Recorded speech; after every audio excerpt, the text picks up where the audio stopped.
السلام علیکم۔ کہانی کو آخر تک پورا سنیے گا اور اگر آپ چینل پر نئے ہیں تو سبسکرائب ضرور کیجیے گا۔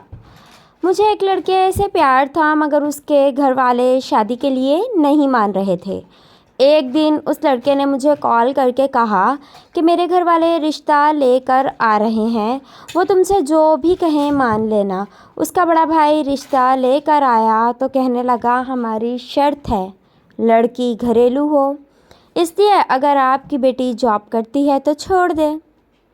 میں نے اپنا پیار پانے کے لیے جاب چھوڑ دی اور یوں ہماری شادی بھی ہو گئی۔ شادی کی پہلی رات دیور نے مجھے اپنے کمرے میں بلایا اور کہا ہمارے باپ پر بڑا سخت جادو ہے۔ کسی عامل نے ہمیں اس کا توڑ یہی بتایا ہے کہ 40 راتوں تک ایک لڑکی اس کے پاس بیٹھی رہے اور اس کے کمرے میں 1 منٹ کے لیے بھی میوزک بند نہ ہو۔ میں اپنے پیار کے لیے یہ سب مان گئی اور 15 دن تک ایسا کرتی رہی، مگر ایک رات مجھ پر ایسا انکشاف ہوا جس نے میرے رونگٹے کھڑے کر دیے، کیونکہ میرا دیور تو اپنے باپ کے ساتھ، میرا نام سیما ہے اور میرا تعلق ایک اچھے گھر سے ہے۔ میں اپنے والدین کی اکلوتی بیٹی ہوں جبکہ میرے 4 بھائی تھے جو کہ شادی شدہ ہیں۔ گھر میں چونکہ کسی چیز کی کوئی کمی نہیں تھی، لہٰذا میں بھی دل لگا کر پڑھنے لگی۔ میں پڑھائی میں اپنے پاپا کی طرح تھی، یعنی ہر کلاس میں میری فرسٹ پوزیشن آتی تھی۔ یہی وجہ تھی کہ میرے گھر والوں نے پڑھائی کے سلسلے میں کوئی روک ٹوک نہیں کی۔ یوں میں نے یونیورسٹی تک پہنچ گئی۔ اب تک تو میں ایسی لڑکی تھی جس سے بات کرنے سے قبل لڑکے 100 مرتبہ سوچتے تھے، مگر یونیورسٹی میں آ کر مجھے ایک ایسا لڑکا ملا جس سے بات کرنے کے لیے میں بہانے سے اس کے پاس جانے لگی۔ دراصل احد کی شخصیت ہی کچھ ایسی تھی کہ لڑکیاں اس سے بات کرنے کے لیے ترستی تھیں، جبکہ وہ سب سے کچھ اکھڑا سا رہتا تھا۔ لڑکیاں تو دور وہ تو کسی لڑکے سے بھی زیادہ بات نہیں کرتا تھا۔ شاید اس کی یہی عادت مجھے اس کے قریب لے گئی۔ میں نے ایک دن بہانے سے اس کی نوٹ بک لے لی اور پھر اگلے دن اسے واپس کرنے گئی تو میں نے اسے تھینکس کے طور پر چائے کی آفر کر دی۔ دراصل یہ بہت اچانک میرے منہ سے نکل گیا، حالانکہ میں جانتی تھی کہ وہ کلاس لینے کے بعد اکیلا ہی کہیں نہ کہیں بیٹھا رہتا تھا، لیکن یہ غیر ارادی طور پر میرے منہ سے نکل چکا تھا اور اس کا جواب میں پہلے سے جانتی تھی، اس لیے میں شرمندہ ہو کر وہاں سے جانے کا سوچا، مگر مجھے حیرت کا جھٹکا اس وقت لگا جب اس نے ہاں کہہ دی اور میرے ساتھ چل کر کینٹین گیا۔ اس روز سب لوگ ہمیں حیرت سے دیکھ رہے تھے کیونکہ ہم دونوں نے اب تک کسی اور سے بات چیت نہیں کی تھی۔ اس دن احد نے واقعی مجھے حیران بھی کر دیا تھا اور جب ہم کینٹین سے اٹھے تو احد نے بل دے کر مجھے اور حیران کر دیا۔ میرے منع کرنے پر اس نے بے حد نارمل انداز میں کہا نیکسٹ ٹائم بل تم پے کر دینا۔ یہ سن کر میں مسکرا دی۔ اس دن میں کلاس میں بلا وجہ مسکراتی رہی کیونکہ یہ احساس مجھے بہت سرشار کر رہا تھا کہ احد مجھے پھر سے ملنا چاہتا تھا اور پھر ویسا ہی ہونے لگا جیسے میں نے سوچا تھا۔ روز ہماری ملاقات ہونے لگی، ہم دھیرے دھیرے ایک دوسرے کے قریب آنے لگے، یہاں تک کہ ایک دن ہمیں لگا کہ ہم روز نہ ملے تو جی نہ پائیں گے، اس لیے ہم نے ایک ہونے کا فیصلہ کیا۔ یہ وہ وقت تھا جب ہم یونیورسٹی سے فری ہونے والے تھے۔ احد نے مجھے بتایا کہ وہ اپنا خاندانی بزنس چلائے گا، اس لیے اسے کسی جاب کی ضرورت نہیں ہے، عام لڑکوں کی طرح اسے سیٹل ہونے کی بھی ضرورت نہیں تھی۔ ایسے میں مجھے احساس ہوا کہ مجھے کیا کرنا چاہیے، کیونکہ میں گھر میں بیٹھ کر بور نہیں ہو سکتی تھی، لہٰذا میں نے جاب کر لی۔ ہمیں لگا تھا شاید دور ہونے کی وجہ سے ہم ایک دوسرے کو بھول جائیں گے، مگر یہ ہماری غلط فہمی تھی۔ ہم الگ ہونے کے باوجود سارا دن ایک دوسرے سے میسیجز کے ذریعے رابطے میں رہتے تھے اور جوں ہی ہم فری ہوتے تو لنچ ڈنر کے بہانے کہیں نہ کہیں مل لیتے۔ ایسے حالات میں ہم پر یہ انکشاف ہوا کہ اب ہمارے لیے الگ رہنا مشکل ہو گیا، لہٰذا ہم دونوں نے محبت کا اعتراف کر کے ساتھ رہنے کا فیصلہ کیا۔